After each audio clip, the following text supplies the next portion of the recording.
সাধারণ মানুষের কাছে আবেদন, আপনারা বুঝে নিন যে এটা ভাওতাবাজি সরকার। আর একই সঙ্গে অনুরোধ করব ভাওতাবাজদেরকে যে দয়া করে আর ভাওতাবাজি দেবেন না, এরা সব বেকার, দুঃখে আছে, যন্ত্রণায় আছে। কিন্তু 2019 সালের রুলস বাতিল করে আবার 2025 সালে নতুন রুলস কেন করলো তা আবারও সন্দেহের উদ্রেক ঘটায়। এবং আমার সন্দেহ হচ্ছে ব্যক্তিগতভাবে, এই বিগত দিন অভিজ্ঞতার নিরিখে, যে আবারও দুর্নীতি করার সুযোগ খোঁজার জন্যেই এই নতুন রুলস তৈরি করা, যা এতদিন ধরে পশ্চিমবঙ্গের মানুষ আশঙ্কা করছিল যে এই মুখ্যমন্ত্রী আসলে এই সব কিছুর নেতৃত্বে আছে, দুর্নীতির নেতৃত্বে আছে। এই ইনডোর স্টেডিয়ামের পরেও যদি এই ধরনের ঘটনাগুলো চলে যায়, তাহলে এই ব্যাপারে অ্যাটলিস্ট আমাদের মধ্যে কোনো দ্বিধা থাকবে না যে আসলে মুখ্যমন্ত্রী মমতা ব্যানার্জির নেতৃত্বেই এই দুর্নীতিগুলো করা হচ্ছে। স্বাস্থ্য নিশ্চিত না করা, এই সমস্ত বেসিক রাইটসগুলো না দেওয়া, আর এই টাকাগুলোকে ওই সব ক্লাবে, বিভিন্ন উৎসবে খরচ করা, এইটাই হচ্ছে ওনার উদ্দেশ্য। তার জন্য ঘুরিয়ে ফিরিয়ে মামলা করা, দুর্নীতি করা। এবারে এসএসসিতে বারংবার ধাক্কা খাচ্ছে রাজ্য, সুপ্রিম কোর্ট থেকে শুরু করে হাইকোর্ট। এইবার একেবারে রিভিউ পিটিশন, সেই 26,000-এর রিভিউ পিটিশনও খারিজ হয়ে গেল সুপ্রিম কোর্টে। কি বলতে? খারিজ হওয়ার কথাই ছিল, খারিজ হয়েছে।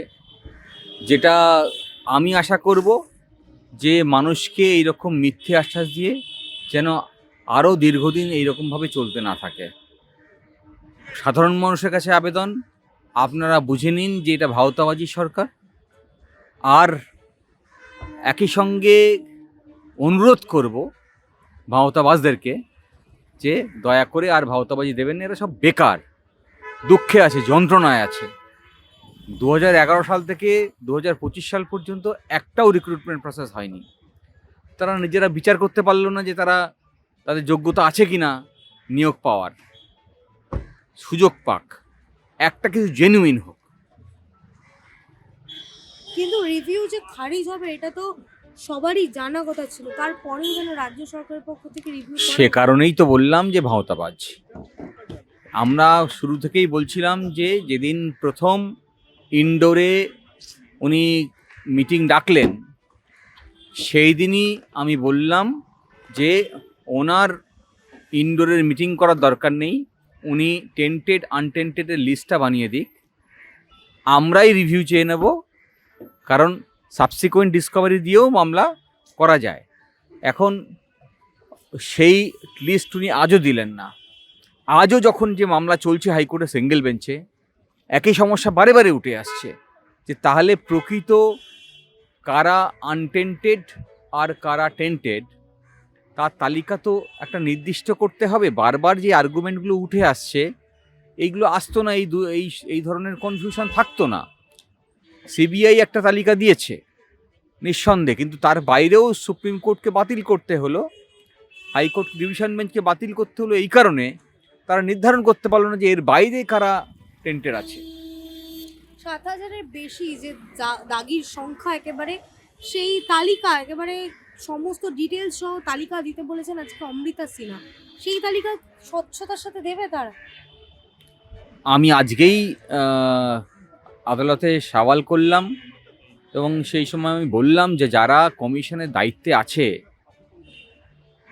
তাদেরকে যদি রিমুভ করা না হয়, যারা আসলে এই চুরিতে সহায়তা করেছিল, নেতামন্ত্রীদের নির্দেশে একেবারে গ্রুপ ডি পর্যন্ত কর্মী সকলেই তো যুক্ত আছে, তাহলে এই সরকারি আধিকারিক যারা যুক্ত আছে এদেরকে যদি রিমুভ করা না হয়, তাহলে কি করে নিরপেক্ষভাবে কোনো নিয়োগ প্রক্রিয়া আগামী দিনে হবে, সে ব্যাপারে আমার সন্দেহ আছে।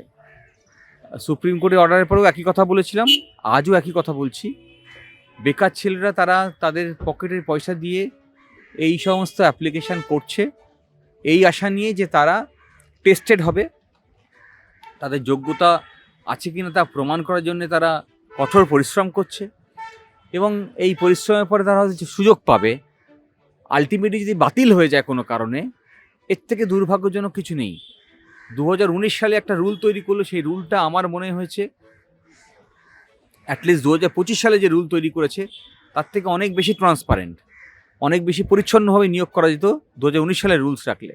কিন্তু 2019 সালের রুলস বাতিল করে আবার 2025 সালে নতুন রুলস কেন করলো, তা আবারও সন্দেহের উদ্রেক ঘটায়।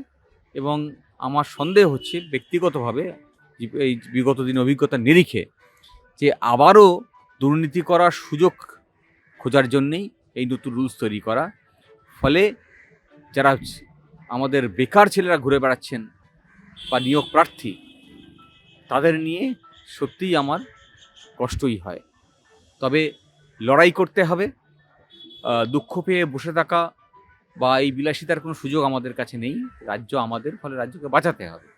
এই বাংলাকে বাঁচাতে গেলে যে দাবি নিয়ে সবাই লড়ছে বাংলা বাঁচানোর, সেই একই দাবিতে লড়তে হবে। দাদা, একেবারে যে অভিজ্ঞতার 10 নম্বর, আজকে একেবারে অমৃতা সিনহার বেঞ্চে যে শুনানি ছিল, ইজলাসে কি হলো যদি একটু বলেন? আপনি একেবারে সওয়াল জবাব করলেন। দেখুন, অনেক আইনজীবী সওয়াল করছেন, আমিও যুক্ত হলাম একই সঙ্গে। মূলত যা আগে আমরা বলেছি, যে এই এক্সপেরিয়েন্সের মার্কস যেভাবে রুলসে উল্লেখ করা আছে, তাতে মনে হচ্ছে যে ইন্টারভিউ লিস্ট তৈরি করার আগেও 10 মার্কস দেবে, আবার ফাইনাল মেরিট লিস্ট তৈরি করার সময় আরও একবার 10 মার্কস দেবে। ফলে একই বিষয়ের কারণে, একই বিষয়ের জন্য দুবার মার্কস দেওয়া যায় না। এটা খুব গুরুত্বপূর্ণ বিষয়। যারা পার্টিসিপেন্টস তারা সবাই বেকার, তাদের মধ্যে এই ধরনের বিভাজন করা যায় না। 1998 সালের একটি রেগুলেশনস আছে, যে রেগুলেশনসে কোথাও এক্সপেরিয়েন্সের কথা বলা নেই। তাহলে আপনারই তৈরি করা একটা রেগুলেশনস এক্সপেরিয়েন্সের কথা বলা নেই, সেটা এখনও আছে বর্তমান।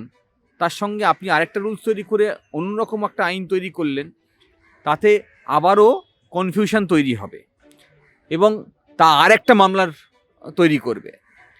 যেটা আমাদের সবথেকে বেশি আশঙ্কা, যে বারে বারে এই ধরনের আইনগুলো তৈরি করে, এবং যে আইন একই সাবজেক্টের উপরে, নিয়োগ সংক্রান্ত বিষয়ে যদি দুটো আইন পাশাপাশি অবস্থান করে এবং যদি একটা আরেকটার সঙ্গে যদি সামঞ্জস্যপূর্ণ না হয়, যদি ইন কনফ্লিক্ট হয়, তাহলে আগামী দিনে তো এটা মামলা তৈরি করবে। ফলে যে কোনো নিয়োগ প্রক্রিয়া করার আগে এই ধরনের সমস্যাগুলোকে আগে অপসারণ করতে হয়। কিন্তু দুর্ভাগ্যজনক হলেও সত্যি যে মুখ্যমন্ত্রী মমতা ব্যানার্জির সরকার, মমতা ব্যানার্জি নিজে যেই বিষয় দেখছেন বলেছেন ইন্ডোর স্টেডিয়াম থেকে অ্যাটলিস্ট, তারপরও প্রতিদিন আমরা দেখছি যে এই ধরনের সমস্যাগুলোকে তৈরি করা হচ্ছে। তাহলে মুখ্যমন্ত্রী যখন বলছেন যে আমি দায়িত্ব নিলাম, আনটেন্টেডদেরকে, টেন্টেডদেরকে পরে দেখব, তার যে রুলসটা তৈরি করেছে তা থেকে বোঝা যায় যে আসলে ওই টেন্টেড এবং আনটেন্টেডকে গুলিয়ে দেওয়ার জন্যে এই ধরনের রুলস তৈরি করা হয়েছে। আমার এখন মনে হচ্ছে যে যা এতদিন ধরে পশ্চিমবঙ্গের মানুষ আশঙ্কা করছিল, যে এই মুখ্যমন্ত্রী আসলে এই সব কিছুর নেতৃত্বে আছে, দুর্নীতির নেতৃত্বে আছে, এই ইনডোর স্টেডিয়ামের পরেও যদি এই ধরনের ঘটনাগুলো চলে যায়, তাহলে এই ব্যাপারে অ্যাটলিস্ট আমাদের মধ্যে কোনো দ্বিধা থাকবে না যে আসলে মুখ্যমন্ত্রী মমতা ব্যানার্জির নেতৃত্বেই এই দুর্নীতিগুলো করা হচ্ছে, এবং তিনি হচ্ছেন আসল কারিগর, যে এই মামলাগুলো তৈরি করছেন যাতে কাউকে নিয়োগ দিতে না হয়। কারণ উনি সব টাকাগুলোকে ক্লাবে দিতে চান, দুর্গাপুজো দিতে চান, মন্দিরে দিতে চান, হ্যাঁ, মানুষের নিয়োগ দিতে চান না, মানুষের স্বাস্থ্য নিশ্চিত করতে চান না, যা প্রতিদিন মানুষের প্রয়োজন তার শিক্ষা নিশ্চিত করতে চান না। আর তাই শিক্ষা ব্যবস্থাকে ভেঙে ফেলা, কাউকে নিয়োগ না দেওয়া এবং বেসরকারিকরণ করে দেওয়া আসলে, হ্যাঁ, যদি সরকারি শিক্ষা প্রতিষ্ঠান বন্ধ হয়ে যায় তাহলে বেসরকারি শিক্ষা প্রতিষ্ঠান বাড়তে থাকবে। গরিব মানুষ না খেয়ে সেখানে পড়াশোনা করানোর চেষ্টা করবে, আলটিমেটলি ব্যর্থ হবে। ফলে আসলে আরএসএসের যে এজেন্ডা, যে মানুষকে মূর্খ বানিয়ে রাখো, এবং আলটিমেট যে এজেন্ডা, যে এই যে ব্রাহ্মণ ক্ষত্রিয় বৈশ্য শূদ্র এই যে ভাগ, ওই ভাগটাকে আবার পুনঃস্থাপন করো। এখন যেমন একটা নিমজ্জিত অবস্থায় আছে, আমরা বুঝতে পারছি না। বুঝতে পারছি কিছু কিছু জায়গায় যেখানে ওরা অনেক বেশি ক্ষমতায় আছে, আমরা বুঝতে পারছি। আসলে মানুষকে অন্ধকারে ঠেলে দেওয়া, শিক্ষা থেকে সরিয়ে মানুষের স্বাস্থ্যকে নিশ্চিত না করা। মায়েরা একটু গ্রাম অঞ্চলে গেলে বুঝতে পারবেন যে 14-15 বছরের বাচ্চা, সে শিশুর জন্ম দিচ্ছে, সে গর্ভবতী হচ্ছে, তাহলে তাদের নিউট্রিশন নিশ্চিত না করতে করা, হসপিটালে মেঝেতে শুয়ে আছে, চিকিৎসা পাচ্ছে না, তার স্বাস্থ্য নিশ্চিত না করা, এই সমস্ত বেসিক রাইটসগুলো না দেওয়া, আর এই টাকাগুলোকে ওই সব ক্লাবে, হ্যাঁ, বিভিন্ন উৎসবে খরচ করা, এটাই হচ্ছে ওনার উদ্দেশ্য। তার জন্য ঘুরিয়ে ফিরিয়ে মামলা করা, দুর্নীতি করা।